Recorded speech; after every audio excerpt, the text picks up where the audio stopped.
Heart disease is comparable to cancer and a couple other illnesses and diseases in a way that it affects at least someone that we know. Everyone you know knows someone who has dealt with something like heart disease. One of my friends, one of his family members deals with heart disease, and I just know from what he's told me, it can be kind of a struggle sometimes. It can be tough, and I like to see that he's putting his best foot forward and giving his effort towards that family member, doing everything he can to support it. We're all connected in some way.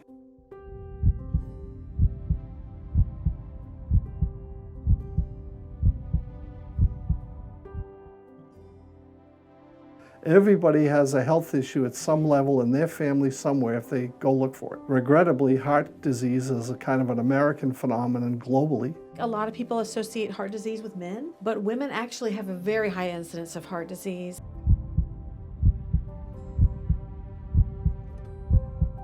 The Heart Association plays on both sides of the fence, meaning male and female. The conditions of a male heart attack are very different than a female heart attack. More women die of the initial heart attack than men because it's not diagnosed right, and they have a different perception of what a problem is. Sometimes women just don't stop. They just keep going.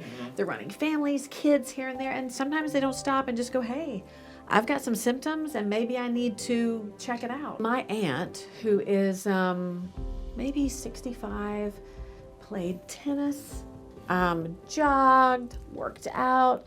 I mean, really a healthy lady.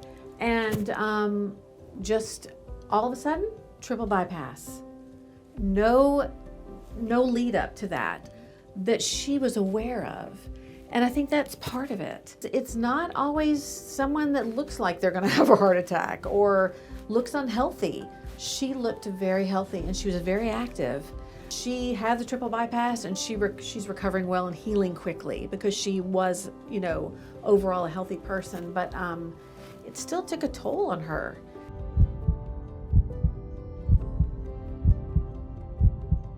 My grandmother struggled or passed away from heart disease. She had multiple heart attacks in probably the last 10 years of her life. And my mother cared for her in the last decade of her life as well.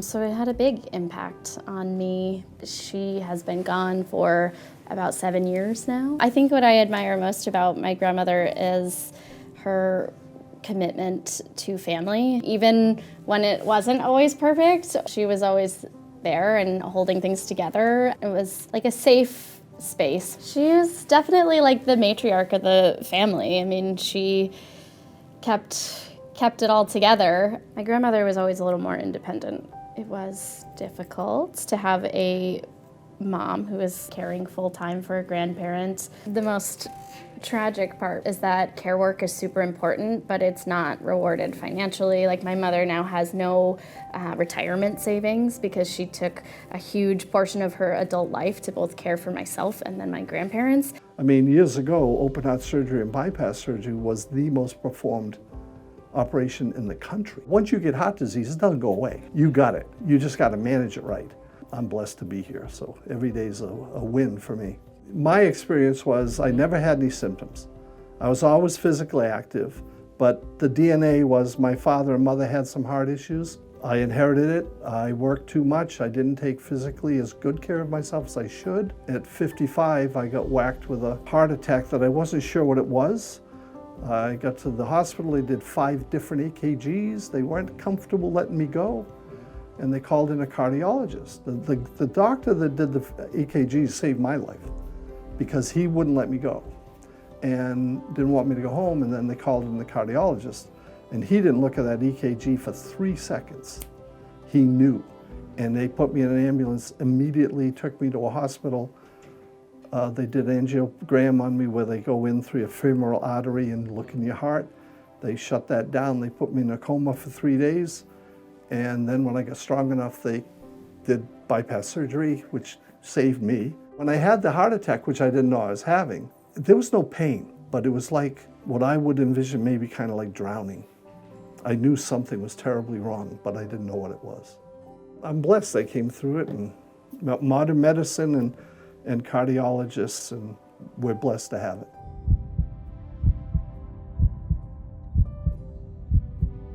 I'm the youngest of 5. My next closest sibling is 9 years older than me. So I have 2 older brothers, 2 older sisters. It was 1 month after I was born, my father had his first open heart surgery, the first of 4, and then he had a heart transplant. It would stem from rheumatic fever, which fortunately isn't a hereditary disease in my family, but in terms of just that and what he had to go through, what I saw, it didn't come to the forefront till the early 70s.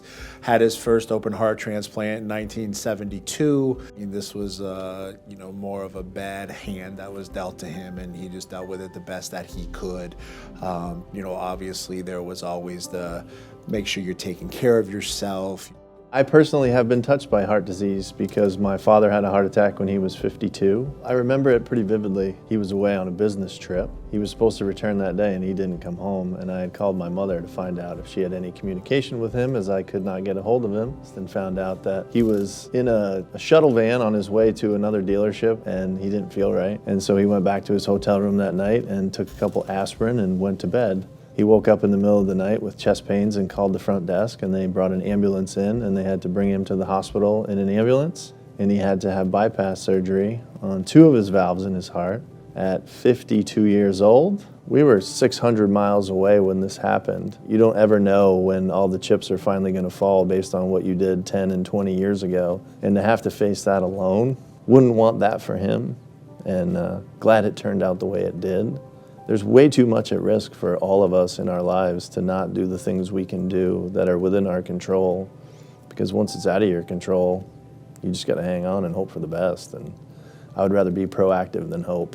The results traditionally are better. He was out there for 2 weeks in recovery and then came home, and we had to have a sit down. It was just a conversation to try and put everything in perspective and say, what's the long-term goal here? Because the short-term behavior is going to interfere with the long-term goal if we don't do something about it, like now. So for me, it was kind of an eye-opener, because I almost lost my father for something that I seemed to think was kind of foolish and easily preventable. I think that his intention was always to make the effort, but some things just got in the way of that. And I don't necessarily think that it was something that was a choice as much as he had a business and failure wasn't an option, so the choice was almost made for him. The one thing he always taught me was the biggest room in the world is the room for improvement. What are you going to do on a daily basis to get better every day, and never be satisfied, always strive to attain perfection. He brought out the best in you, whether you were on his side or an opponent. And that's what I think is really neat, just someone who just wanted to get the best out of every individual. And he was a very private guy, so he didn't show a lot of things. There wasn't a lot of I love you exchanges, but you just knew. You just knew. To say anything specific would be too hard. With every surgery, you saw him become healthier and him gain energy. And I remember that summer after he had it, it was like a new person. It was unbelievable. His ability to have energy and sustain and day in and day out and not be fatigued. It was a wonderful summer. That was probably, to your point, one of the better memories. That summer was one of the best memories that I can recall. And unfortunately, because it was so new and the stuff with the surgery, it didn't last long. But it lasted long enough to where those memories were that much special.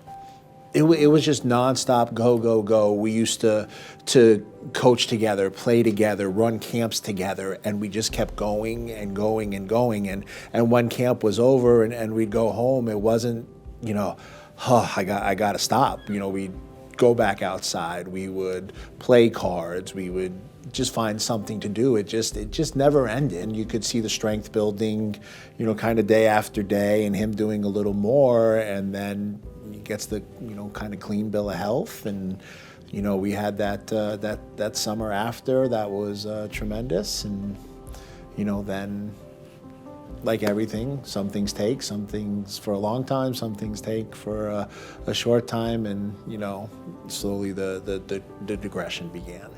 You just don't know what's going to happen.